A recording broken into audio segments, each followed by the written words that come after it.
வீட்டை மாதிரி முஸ்லிம் அப்புறம் கல்ரா டிவிஸோட ஆட்டா மிட்கர் ராஜ்யத்துல இல்லவே இல்லைன்னு. ஏன்னா நடந்த அந்த ஒரு சம்பவத்துக்கு அப்புறம் ஷாடோ கோரனை எதிர்க்கிறதுக்கு எவனுக்குமே தைரியம் வரல, முக்கியமா நம்ம ஹீரோ எதிர்க்கிறதுக்கு. ஏன்னா சீசன் 1 எண்டிங்ல இந்த மிட்கர் ராஜ்யம் மட்டும் இல்ல, இந்த மொத்த உலகம் உன்னோட இதுதான், உன்னால எங்கேயும் ஓடி ஒளிய முடியாதுன்னு இவன் சொல்லும் போது நம்ம ஹீரோ அவனோட பவர் லைட்டா காட்டினதுக்கு நம்ம ஹீரோ கூட சண்டை போட்டுட்டு இருந்த 2 பேருமே அவனோட முடிவை மாத்திப்பாங்க. ஏன்னா சண்டையும் சரி பவர்லயும் சரி எனக்கு இணை யாருமே இல்லைன்னு சொல்லாம சொல்லிருப்பான் நம்ம ஹீரோ அந்த இடத்துல. காமா சொல்றேன், இது எல்லாமே உங்களோட பிளான் படி தான் போயிட்டு இருக்க மயிலாடு. இதனால இதுக்கப்புறம் நம்மளோட போக்கஸ் எல்லாத்தையும் நான் கிண்ணத்து பக்கமே திருப்பிடலாம். அதோட கவலைப்படுற மாதிரி இன்னொரு நியூஸ் இருக்கு. லாலா சிட்டில ஃபண்ட் இல்லாம ரொம்ப கஷ்டப்படுறாங்க. எதனால? ஏன்னா அந்த இடம் எந்த நேஷன் குழியும் அடங்கல. அதே மாதிரி அந்த இடத்துக்கு பெரிய பெரிய தலைக்காட்டுல இருந்து ரொம்ப மோசமான எல்லாரும் வந்துட்டு போவானுங்க. நம்ம ஹீரோ எனக்கு ஸ்மெல் அடிக்குன்னு சொன்ன அடுத்த சேர்ந்து எல்லாமே பதற ஆரம்பிச்சிருதுங்க. ஆக்சுவலி நம்ம ஹீரோ சொன்னது காத்துல பிளட்டோட ஸ்மெல் அடிக்குதுன்னு. என்ன இது கட்டுக்கதையில வர மாதிரி நீங்க ரொம்ப சேஃபா இருக்கு. நம்ம ஹீரோ இது ரெட் மூன் சொல்றான். அதே மாதிரி பொண்ணுங்களோ இது எல்லாமே அந்த சிட்டில இருந்து தான் ஆரம்பிக்குது. நம்ம சீக்கிரமா அதை போய் நிறுத்தலாம், கண்டிப்பா பேர் அழிவுல போய் கொண்டு போய் நிறுத்திடும் சொல்லுதுங்க. ஆல்பாவும் கொஞ்சம் அமைதியா இருங்க, இந்த பிரச்சனை நம்ம ஒன்னா சேர்ந்து முடிச்சிடலாம்னு சொல்றான். ஆனா நம்ம ஹீரோ இது பணமே இதெல்லாம் நான் பாத்துக்கிறேன்னு சொல்றான். கேட்ட போயிட்டாவும் நீங்க தனியா போவாதீங்க, உங்களுக்கு ஏதாச்சும் ஆயிடுச்சுன்னா எங்களால அதை ஏத்துக்க முடியாதுன்னு சொல்லுதுங்க. அந்த நிலா சேப்பு கலர்ல மட்டும்தான் மாறி இருக்கு, மத்தபடி எனக்கு அது பெருசா தெரியல நம்ம ஹீரோ சொல்றான். அதுக்கு ஆல்பாவும் உங்களுக்கு முன்னாடி லெஜெண்டரியில சொல்றான் அந்த ரெட் மூனே ஒண்ணுமே கிடையாதுன்னு சொல்றா. ரெட் மூன் பாக்குறதுக்கு ரொம்ப அழகா இருக்குல்ல நம்ம ஹீரோ சொல்லுவோம். அதுக்கு அதுங்களும் ஆமான்னு சொல்லுதுங்க. வெயிட்டாவும் அவளுக்கு மனசுக்கு தொட்டதை எழுதாம வச்சிடறா. வரப்போற பெரிய ஆபத்துல இருந்து ஷாடோ கார்டன்ல நீங்க காப்பாத்துவீங்கன்னா நாங்க நம்புறோம்னு இதுங்க எல்லாம் சொல்லுவோம். ஆனா நம்ம ஹீரோ மனசுக்குள்ளேயே நடிக்கிறதுக்கு இதுக்கு ஆஸ்காரே கொடுக்கல, ஏன்னா அந்த அளவுக்கு நடிக்குதுங்க. ஆக்சுவலி நம்ம ஹீரோக்கு இந்த ரெட் மூனோட சீரியஸ்னஸ் தெரியல. அப்படி எங்க சீன் கட் பண்ணி இது கிரிம்சன் டவர், இது பிளட் குயினால ரூல் பண்ண இடம். அதுவும் இந்த சிட்டில இருக்கிற 3 பேர்ல ஒரு ஆளு. பக்கத்துல இருக்கவனும் இது நான் வேம்பயர் கேஸ் இல்ல கேள்விப்பட்டேன். ஏன்னா யாராச்சும் கிட்ட இருக்குனா பொட்டுன்னு போயிடுவானுங்களாமே, அதனால யாருமே இந்த பக்கம் வருதுல. ஆமா அது உண்மைதான ஒரு பேசான வயசுல ஒருத்தன் பேசுறான். உள்ள நீங்க போனா ஒண்ணு பவர்ஃபுல்லான வாரியரா இருக்கணும், அப்படி இல்லையா பவர்ஃபுல்லான கெஸ்டா இருக்கணும். இவங்க 2 பேரை தவிர வேற யாராலும் உள்ள போக முடியாது. அதை கேட்டு இவனுங்க 2 பேரும் புரிஞ்சுக்கிட்டு நாங்க ரொம்ப பவர்ஃபுல்லான ஆள் தான் சொல்ல அதை கேட்டவனு சிரிக்க ஆரம்பிச்சாரா. நானும் ஒரு காலத்துல பயங்கரமான ஆளா தான் இருந்தேன். ஆனா அதுக்கப்புறம் என்னோட ஒரு கை போனதுக்கு அப்புறம் நான் இந்த இடத்துல வாட்ச்மேன் வேலை பார்க்க வந்துட்டேன். இங்க நாங்க ஒண்ணு மாதிரி ரொம்ப சின்ன பையெல்லாம் கிடையாது. ஆக்சுவலி நானும் ஒரு காலத்துல இப்படிதான் பேசிட்டு இருந்தேன். அப்ப என்னோட பேரு ஒயிட்டவில் ஐயோ ஒரு வாண்டட் கிரிமினல் ஆச்சு. என்கிட்டே ஓவரா பேசுறீங்களே, இப்ப உங்களோட மூஞ்சி நான் பேத்து எடுக்காம விட மாட்டேன்டான்னு இவன் அட்டாக் பண்ண வர அப்படியே சீன் கட் ஆகுது. அப்படியே நம்ம ஹீரோ இந்த சிட்டிக்குள்ள போயிட்டு இருக்கேன், என்னென்ன நடந்துட்டு இருக்குங்கிறத அப்சர்வேஷன் பண்ணிட்டு இருக்கான். இவனோட பார்வையும் அவனோட மேல வர மாதிரி பாத்துக்காத. எஸ் மேடம், நான் டார்க் நைட் அசோசியேஷன்ங்கிற ஒரு மீட்டிங் போறேன். போயிட்டு வீட்டுக்கு திரும்பி வர மாட்டீங்களா?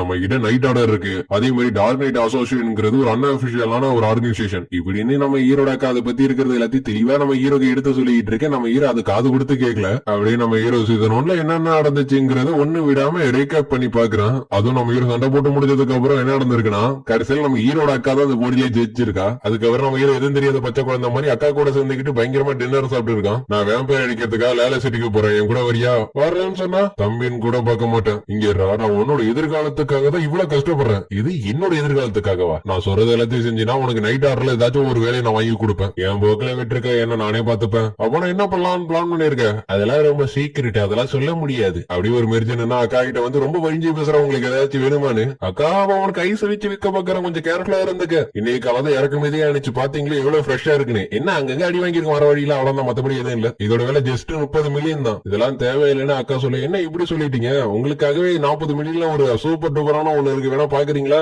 ஆக மொத்தத்துல அடையாளம் தெரியாத அளவுக்கு சமத்தி அடி வாங்கிருக்கானுங்க. அக்காவும் எனக்கு ஆல்ரெடி ஒரு பேட்டு இருக்கு, இதெல்லாம் எனக்கு தேவையில்லைன்னு சொல்றா. அதை கேட்ட கடைக்காரனா அதை நோட் பண்ணிக்கிறான். ஏங்க கொஞ்ச நேரம் கூட என் மேல இருந்து கை எடுக்க மாட்டியா? விட்டேன்னா தொலைஞ்சு போயிடுவா பாத்துக்க. அப்பனா தம்பி மேல உனக்கு அவ்வளவு பாசமா? பாசமும் இல்ல நேசமும் இல்ல, தொலைஞ்சு போயிட்டா அவனை தேடுறதுக்கே எனக்கு டைம் ஆயிடும் சொல்றான். அதுக்கப்புறம் நம்ம ஹீரோ ஓரமா நின்னுட்டு இருக்கு. நம்ம ஹீரோட பாக்கெட்ல ஒருத்தன் கையை வைக்கிறான். ஆனா நம்ம ஹீரோ அவன்கிட்ட இருந்து அடிச்சிடறான். அதே மாதிரி இன்னொருத்தன வர அவங்கிட்டயும் அடிச்சிடறான். அதுக்கப்புறம் கொஞ்சம் கொஞ்சமா இருட்ட ஆரம்பிச்சிருது. நம்ம ஹீரோக்கு இந்த இடம் ஓகேங்கிற மாதிரி பிடிச்சு போயிடுது. ஏன்னா என்ன பண்ணாலும் எவனுமே கேள்வி கேட்க மாட்டானுங்களே. இப்படின்னு நம்ம ஹீரோ இது எல்லாத்தையும் நினைச்சுக்கிட்டு நடந்து போயிட்டு இருக்கு. சந்துக்குள்ள போட்டு ஒருத்தனை முத்திக்கிட்டு இருக்கானுங்க. ஆனா நம்ம ஹீரோக்கு தானே தெரியும் இங்க அடி வாங்கிட்டு இருக்கிறது மனுஷன் கிடையாது, ஒரு வேம்பயர்னு. ஆனா அடுத்த என்ன கிளைமேட் சேஞ்ச் ஆகி டக்குனு ரெட் மூன் வந்துருது. என்ன மேஜிக் எனர்ஜியோட கொஞ்சம் அதிகமான மாதிரி தெரியுது. அப்படியே பக்கத்துல பார்த்தா இது வேம்பயரா சாம்பியான்னு சொல்ல முடியல, பயங்கரமா அட்டாக் பண்ணுது. அப்படி அட்டாக் பண்ணது மட்டும் இல்லாம பக்கத்துல இருக்கிறவனை கடிச்சு வச்சு அவனே சாம்பியை மாத்திருது, சரி வேம்பயரா மாத்திருது. நம்ம ஹீரோ புரிஞ்சுக்கிறேன் இது எல்லாத்துக்கான ரெட் மூன் தானே. நான் இப்போ ஒரு பேக்ரவுண்ட் கேரக்டரா இருக்கனால ஓடி போறது நல்லதுன்னு நினைக்கிறேன். இருந்தாலும் இப்படியே விட்டா மொத்த இடமும் சாம்பி அப்பாங்க மாறிடுமே.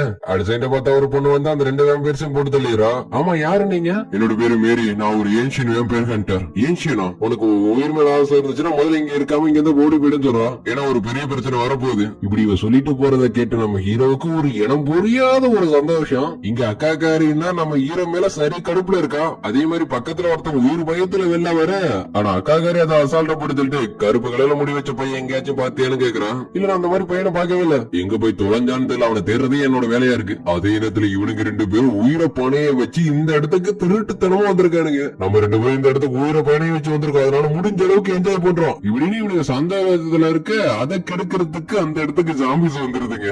அதே இடத்துல ஒரு பொண்ணு என்னன்னா அவளோட கஷ்டத்தை நினைச்சு புலம்பிட்டு இருக்கா. என்ன மறுபடியும் ஸ்ட்ரீட்ல சண்டை போட ஆரம்பிச்சிட்டானுங்களான்னு அப்படின்னு எட்டி பார்த்தா அங்க ஏகப்பட்ட ஜாம்பிஸ் எல்லாரையும் கடிச்சு வச்சிட்டு இருக்கு. அதோட அவளோட இடத்துக்கு அந்த ஜாம்பி வர நம்ம கிட்ட டக்குனு கொடுக்க போது அந்த ஜாம்பியோட தலையை 2 வெட்டியாரா. உயிர் மேல ஆசை இருந்துச்சுன்னா இங்க இருந்து ஓடி போயிடு, ஏன்னா ரெட் மூணு வந்துருச்சு, பிரச்சனையா ஆரம்பிச்சிருச்சு. இவ்வளவு நீங்க யாருன்னு கேட்க, என்னோட பேரு ஷேடோ, நான் சொன்னதான் திருப்பி சொல்ல மாட்டேன், இங்க இருந்து கிளம்பி போயிடு. அதே இடத்துல இன்னொரு பொண்ணு வந்து என்ன நடந்துச்சுன்னு கேக்குறா. ஷேடோங்கிற ஒருத்தர் வந்து என்ன காப்பாத்தினாரு. யாரு ஷேடோ? அவன் இருக்கிறதுல ரொம்ப பெரிய மாஸ்டர் மைண்ட், இந்த சிட்டியில இருக்கிற ரூல்ஸ் விட ரொம்ப பயங்கரமான ஆளவன். இப்படின்னு அந்த பொண்ணு பயத்தோட நம்ம ஹீரோ பத்தி சொன்னாலும் இவளுக்கு அதை ஏத்துக்கிற மாதிரி தெரியல. நம்ம ஹீரோ நல்லவனாதான் இருப்பானுங்கிற மாதிரி அவன் முடிவு பண்ணிடுறா. அப்படியே இன்னொரு இடத்துல யூக்குமேங்கிற இன்னொரு பொண்ணை காமிக்கிறானுங்க.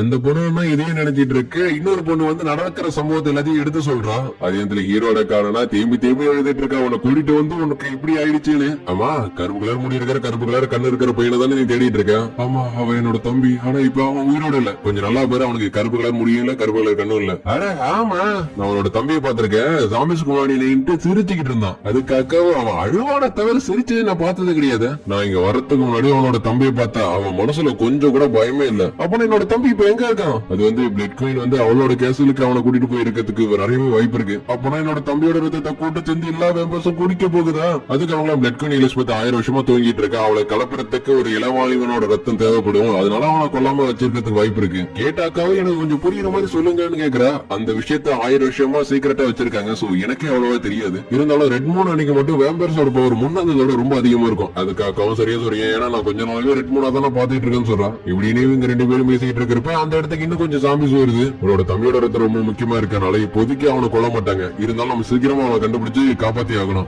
விட்டுட்டு போறியால, நீ நல்லா இருப்பியாடா?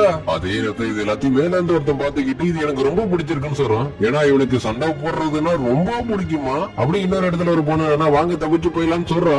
ஆனா அவளோட கெட்ட நேரமும் என்னமோ தெரியல, அந்த இடத்துக்கு ஏகப்பட்ட சாம்பிஸ் வந்துருதுங்க. ஆனா நம்ம ஹீரோ அந்த இடத்துக்கு மாசம் என்ட்ரி கொடுத்து உங்க உயிர் மேல ஆசை இருந்துச்சுன்னா முதல்ல இங்க இருந்து ஓடி போயிடுங்கன்னு சொல்றான்.